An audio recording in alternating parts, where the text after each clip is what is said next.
అంటే చెప్పడానికి ఇదంతా ఒక వేదాంతం లాగా హ్యాపీగా నేను ఇలా ఉన్నాను అలా ఉన్నాను, స్ట్రెస్ వస్తే ఇలా తీసుకుంటాను అలా తీసుకుంటాను అని చెప్పినా కానీ ఎక్కడో ఏదో ఒక సందర్భంలో ఎక్కడో ఒక పించింగ్ అనేది ఉంటుంది, బాధ అనేది ఉంటుంది. ఫ్యామిలీ నుంచి వస్తే తట్టుకోలేదు, బయట వాళ్ళనంతా ఇలా మేనేజ్ చేస్తాం. అది ఇంట్లోంచి వచ్చింది అనుకోండి, ఎక్కడ ఏ కొనాల నుంచి వచ్చినా బాధ అనిపిస్తుంది, అది ఇంకా ఎఫెక్ట్ అవుతుంది డెఫినెట్లీ. అది క్యారీ చేస్తూ మనము వర్క్ ప్లేస్లో ఎలా ఉండాలి అంతే, ఇంకా ఏడిపోస్తాను, ఏడ్చాలి, పక్కకి వెళ్ళి కళ్ళు నీళ్ళు ఒకసారి you have to let it flow, you can't stop.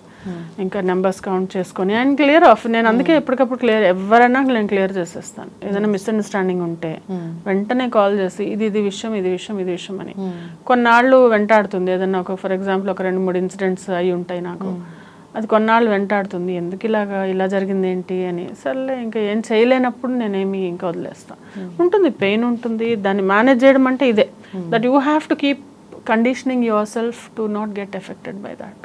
Yes, full busy schedule ఉండి నెలంతా వర్క్ ఉండి నా హెల్త్ మీద నేను కాన్సన్ట్రేట్ చేసుకోలేకపోతున్నాను అని అనిపించిందా? ఎప్పుడైనా ఏదైనా హెల్త్ ఇష్యూ అనేది రేజ్ అయిందా? అంటే ఇది జనరల్గా 2 సార్లు అయింది అట్లా. ఒకసారి రాబోయి చందమామ ఈటీవీలో చేస్తున్నప్పుడు నాకు ఇంకా అట్లా విపరీతంగా అయిపోతే నేను వెళ్ళేసి చెప్పేశాను అనమాట.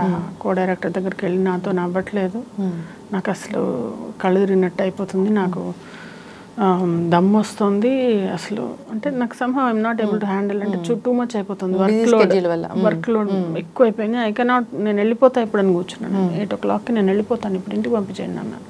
ఈ ఒక్క సీన్ నేను వెళ్ళిపోతా అని ఆ ఒక్క సీన్ చేసి వెళ్ళిపోయాను నేను. సమ్టైమ్స్ అది ఓవర్ అయిపోతే నేను చెప్పేస్తాను అనమాట, అంటే ఐ కెనాట్ టాలరేట్. ఇది సేమ్ ఇలాగే ఒకసారి గుప్పడంత మనసు సీరియల్లో వెళ్ళి ఇలా మా కుమార్ సార్ దగ్గరికి వెళ్ళి చెప్తున్నా, సార్ ఇట్లా నాకు కళ్ళు తిరుగుతున్నాయి సార్ అంటే, ఇంకేం తెలియదు నాకు, దబ్బని వెనక్కి పడ్డా నేను, ఇలా పడిపోయాను నేను. పడి భుజం తగిలింది, నేను కూర్చొని వణికిపోతున్నా. ఇంకా అప్పుడే చెప్తున్నాను, అది కూడా ఏంటి, థాయిలాండ్లో మేము షూట్ చేసి వచ్చాం, దాస్ కా ధమ్కి సినిమా చేసి వచ్చి తెల్లారుజామున వచ్చి మళ్ళీ పొద్దున వచ్చేసాను. అక్కడ 5 రోజులు ఫుడ్ లేదు, దరిద్రం బాబు అసలు. అంటే అంత సీ ఫుడ్ అలాంటి పెద్ద 5 star హోటల్లో దిగాం మేమేం. ఫుడ్ మనకి సెట్ కాక ఇందాక అవుట్డోర్ అన్నావు కదా, సో అదంతా వెళ్ళొచ్చి మళ్ళీ వెంటనే షూట్ ఉంది, ఏదో వాళ్ళకి టెలికాస్ట్కి ఎపిసోడ్ అందించాల్సి.